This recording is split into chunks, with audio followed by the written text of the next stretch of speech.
Bonjour à tous, bienvenue sur Légende du football FC Barcelone. Javier Tebas a encore fait des siennes sur les réseaux sociaux. Le président de la Liga appelle Joan Laporta à ouvrir les yeux sur la situation du FC Barcelone qui a tout pour être compétitif. La réponse ne s'est pas fait attendre. Joan Laporta avait fait une déclaration choc au Barça TV à propos de la Première Ligue. La Première Ligue va passer de 5 à 7 milliards d'investissements et nous ne pouvons pas rivaliser de la Liga avec les équipes de Première Ligue, car elles ont plus de ressources et cela doit changer, a scandé le président du FC Barcelone. Le FC Barcelone est compétitif, affirme Javier Tebas. Sur ses réseaux sociaux, le président de la Liga a répondu à son homologue avec vigueur.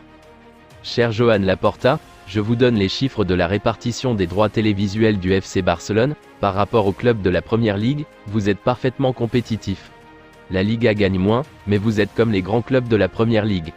Vous devez être informé avant de critiquer, lui a retorqué Javier Tebas, jamais la langue dans sa poche. La guerre médiatique entre les deux hommes ne s'arrête plus depuis des mois. Le sujet principal ? L'argent. Le président du FC Barcelone, Joan Laporta, a mis les choses au clair sur la situation du milieu de terrain Frenkie de Jong. Laporta n'a jamais voulu vendre, la presse catalane a annoncé la couleur et Joan Laporta a clos les débats. Dans le cadre d'une interview accordée à la chaîne officielle du FC Barcelone, le président des Blaugrana s'est exprimé sur le futur du milieu de terrain néerlandais Frenkie de Jong. Le patron du Barça a ainsi confirmé que le club de la Catalogne ne se séparera pas de l'ancien joueur de l'Ajax Amsterdam durant le prochain mercato hivernal. Il est l'un des piliers que nous avons, il est l'un des plus grands jeunes talents et appelé à être l'un des leaders de l'équipe. Je n'ai jamais voulu vendre Frenkie.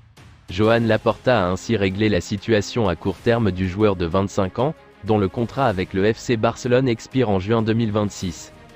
Même si les dirigeants barcelonais auraient eu la possibilité de récupérer une somme d'argent conséquente en cas de vente au mois de janvier, Frenkie de Jong terminera à coup sûr cette saison 2022 à 2023 du côté du Camp Nou, durant laquelle le natif d'Arkel a disputé 17 matchs toutes compétitions confondues dont 13 rencontres de Liga, pour 2 buts.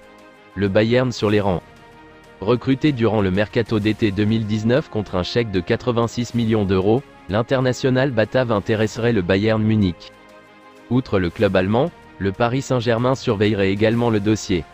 Mais la formation bavaroise comme le club de la capitale française doivent désormais oublier la piste menant au numéro 21, un temps en difficulté dans l'effectif de Xavi avant d'enchaîner les titularisations, avant la longue trêve internationale liée à la Coupe du Monde 2022. Au Qatar, Frenkie de Jong aura disputé 5 rencontres et marqué un but face au pays organisateur, 2-0, en phase de poule.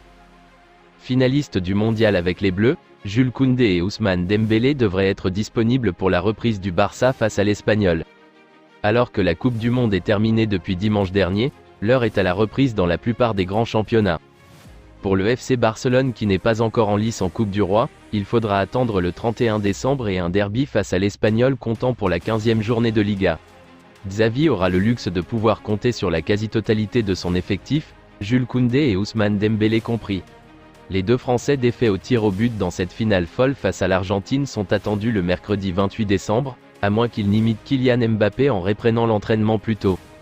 Même si les deux Bleus ne le font pas, ils ne devraient pas être mis de côté par Xavi pour la reprise du Barça, bien qu'ils ne partageraient qu'une séance d'entraînement avec le groupe Annonce FAS.